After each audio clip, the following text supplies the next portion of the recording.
Well, there you have it. Welcome, Madridistas. How are you all doing? An absolutely historic Mbappé, who has already achieved the record as the top scorer in the history of the French national team and the top French scorer in World Cups. He has 14 World Cup goals, nearing closest record, and has surpassed Pelé and Messi. I mean, there's a guy who scores 50 goals in a year for Real Madrid, for a Real Madrid side that doesn't win titles.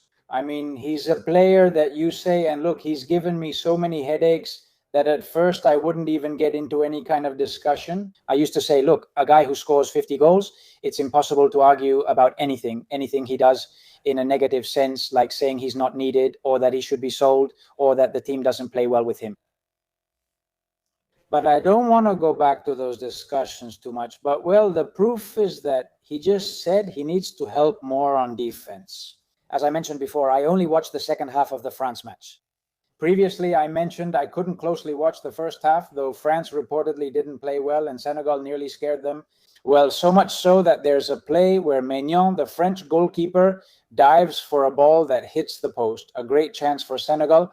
And on the rebound, it hits his foot from behind and the ball goes out. I mean, the odds that the ball would go out like that, hit Maignan from behind, with his foot from behind without him having control of the ball, and go out with the whole goal behind him, were really slim. France has had a bit of luck, but the thing is that not only did he show up, Barcola and Mbappé, with 2 goals, but Barcola's goal was fantastic, as were both of Mbappe's, by the way. The second one, which was France's third goal, was much better with that powerful shot.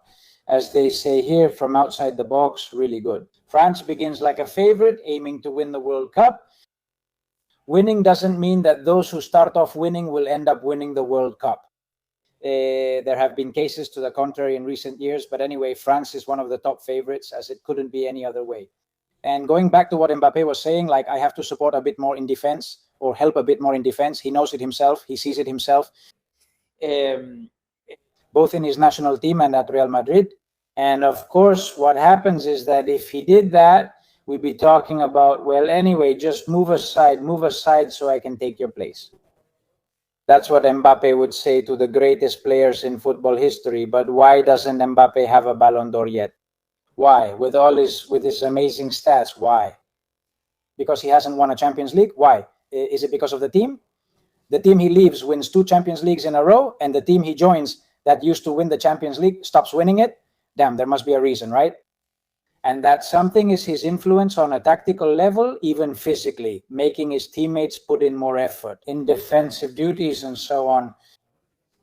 From attacking positions, he clearly influences the team, even though he's so good that he scores many goals and is absolutely decisive. It's true that until Mbappe's first goal, he had already missed there. He had missed a chance. He had given the ball away a few times needlessly. But, well, you always have to have him on your team. France says it. You have to have this player on your team, and Real Madrid has to say it too.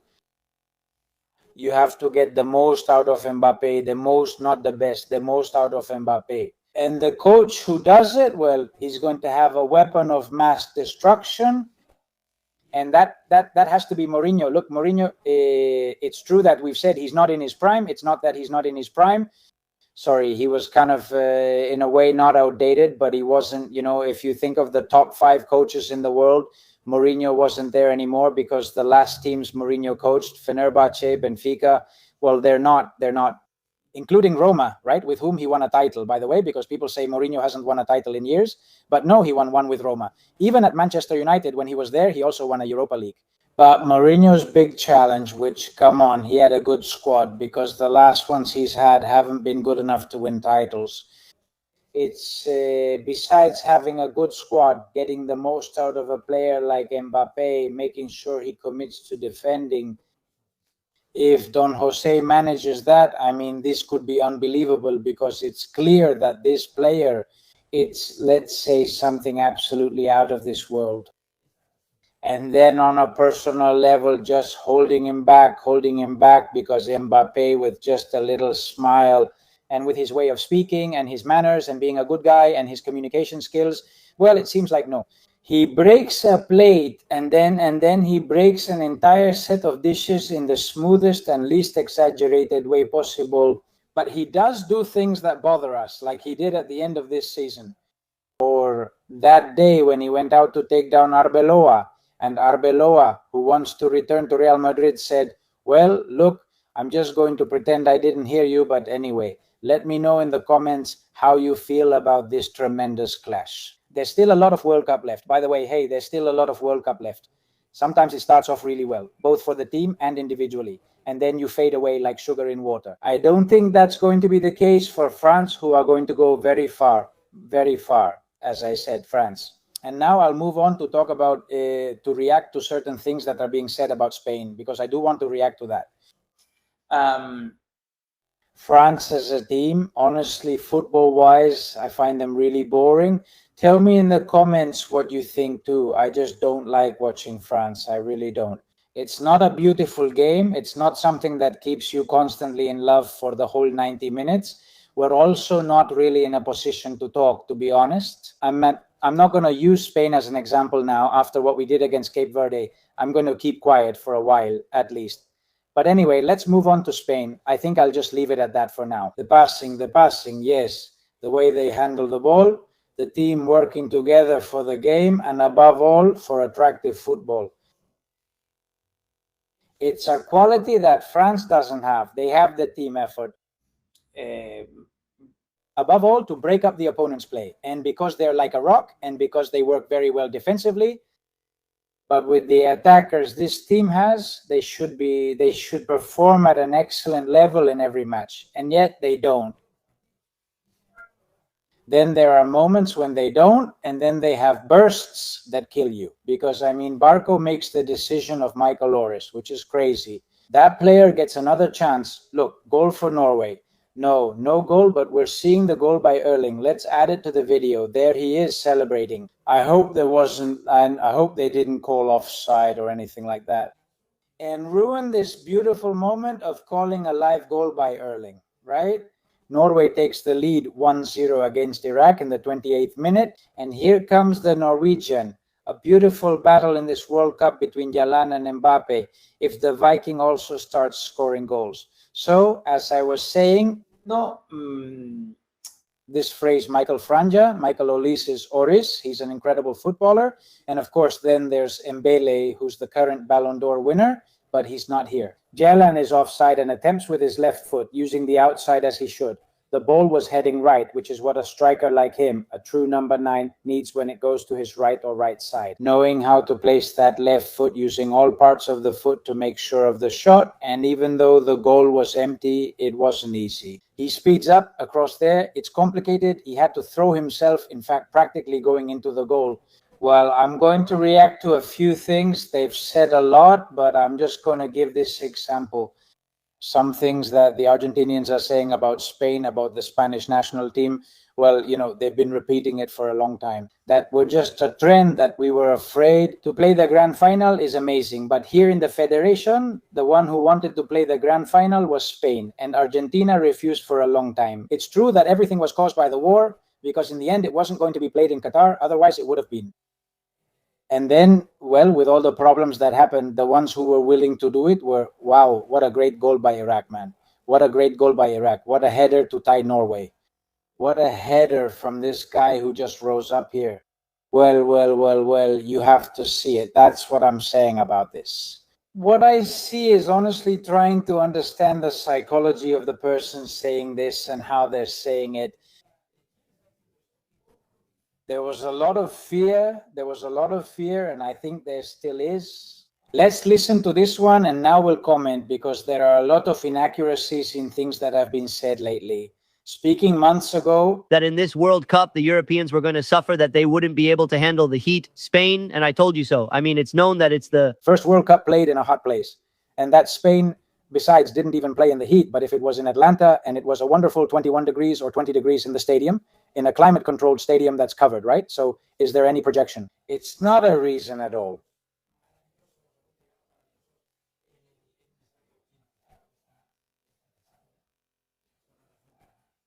Spain plays in the heat and can't handle it, and they tied with Cape Verde, my friend. They tied with Cape Verde. I warned you, but everyone said Spain would crush CONMEBOL and come out on top. I told you, they won't beat Peru or anyone else. They can't beat Peru. We just played a friendly match against Peru, and we clearly beat Peru.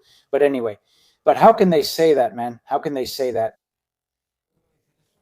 Spain played Peru just a few days ago. I insist it was a friendly, and with all due respect to the Peruvians, but out of 10 matches, this same Spain would beat Peru 9 times and maybe draw once if they're lucky. Because that's how it is. Under normal conditions, Spain would thrash Cape Verde. Under normal conditions, with the wingers that Spain didn't play with yesterday, right? With Lamine Yamal and Nico Williams, who I think make a difference for a team with much possession, but needing players to challenge defenders on the wings. And it's true that between injuries or recovering from injuries and what about Luis de la Fuente's stubbornness, not putting in his substitute, Jeremy Pino? Well, Victor Munoz would also be recovering, but either Jeremy Pino or putting in Ferran or switching them to the opposite wings anyway. Jeremy Pino and Ferran aren't the same, but spreading them wide on the wing. Oh, Haaland scores, right? Haaland's goal? Did they disallow it? No. It's a goal. It's a goal. So we started the video with 2 goals from Mbappé, and now Haaland already has 2. All right, let's keep listening to this one. He doesn't win against Peru. He beats Peru. He doesn't beat the South Americans? In Peru. He doesn't reach the same level as Mbappé. They just can't play without their perfect weather. And nothing, how do you win? If the Europeans don't play and Spain doesn't play in their own climate, perfect, they can't win. But what nonsense, people say. They can't win, but they'll still be world champions. But by cheating. For months, I've said that in this World Cup, the Europeans... They're going to win the World Cup by cheating. Cheating, what a disgrace. Well, anyway, they're saying a lot of crazy things. Well, anyway, they're saying a lot of nonsense. Goal by its pure fear. They mask it as mockery or repeating "I told you so," saying it's just a trend. Honestly, this is too long. He who laughs last laughs best, and sometimes things don't end. Sometimes, most of the time, they don't end the way they start. Calm down, boy. Calm down. Well, about the objective today with Negreira, the Catalan Federation also knew that Negreira was being investigated 16 months before the case. The tax authorities requested information about the former vice president of the CTA from the Catalan Federation and the Spanish Football Federation. We mentioned it the other day with the federation that was presided over at that time by Rubiales, just a few days apart, almost a year and a half later. In other words, both federations responded to the requests. And to not make the story too long for you, I think the objective has a video from the person who has been reporting everything about this matter lately. The documents from the Negreira case file reveal that both the Catalan Football Federation and the Royal Spanish Football Federation knew that the tax agency was investigating the former vice president of the Technical Committee of Referees. 16 months before the scandal broke in the media, on October 14, 2021, the Catalan Federation received a request from the tax agency demanding information about José María Enríquez Negreira, although the organization responded the next day denying the existence of contracts, as in the case of FC Barcelona, multiple invoices and payments without contractual support were identified. In fact, the Catalan institution itself admitted in court that right after Barça ended its relationship with Negreira in 2019, they used his services to get his opinion and advice on which referees met the conditions to become professional referees. Be careful with that, because as we said at the time, the fax that Negreira sent to Barça never received a response. It never got a response. Coincidentally, the Catalan Federation hired him soon after. Something happened there. I don't believe in coincidences, and it's obvious. I have no proof, but after everything that's happened, I have no doubts. At around the same time, the Royal Spanish Football Federation, with Luis Rubiales at the helm, as exclusively reported by Objective, received a similar request from the tax agency. Almost a year and a half of silence went by until the scandal was leaked to the press and the Spanish Federation was forced to call a press conference to give explanations. In it, Andreu Camps, who was then the Secretary General of the Royal Spanish Football Federation, publicly stated that the inquiry made by the tax agency in October 2021 was not related to any individual. However, the documents from the case file show the inconsistency of this statement, since the tax authorities were directly pointing to Negreira by name and surname. In that request included in the report from the tax agency, which was the origin of the subsequent complaint by the prosecutor's office in 2022, all these facts are part of the anonymous report Pelicano 2.0, a document analyzed by FIFA and UEFA. The process to determine whether there was sports corruption is still ongoing in the courts. And we were talking about it the other day. It's so obvious, and here it would be a scandal if UEFA and FIFA didn't ask for explanations. And well, very clear explanations and responsibilities to the Spanish Football Federation, which after knowing this, could have acted perfectly well when the Barcelona case broke out. Negreira, the secretary of the Spanish Federation, the general secretary of the Spanish Football Federation. Next to Rubiales, he said they didn't know anything about a specific name when they'd already received that in 2021 at that 2023 press conference, weeks or days after the scandal broke out. It's being proven that this is the case, but since we're distracted with the World Cup and other things and so on, right now it's just being overlooked. It would be overlooked anyway too, because you know that the media, most of them, or at least the sports ones, don't cover this just in case it might harm our precious Barca, right? Just in case that happens. But I think UEFA and FIFA have to be taking note of this. Because no matter how much it's Barca, no matter how much it's also convenient for UEFA and FIFA that Barca, which is one of the most famous teams in the world, stays there, keeps being there and isn't sanctioned, for me it's unthinkable that in a scenario of a clear sanction for something like this, and even more so with a knowingly negligent action by the Spanish Football Federation, they would let the case slide. After what happened back in the day with Italy in the Calciopoli scandal, right?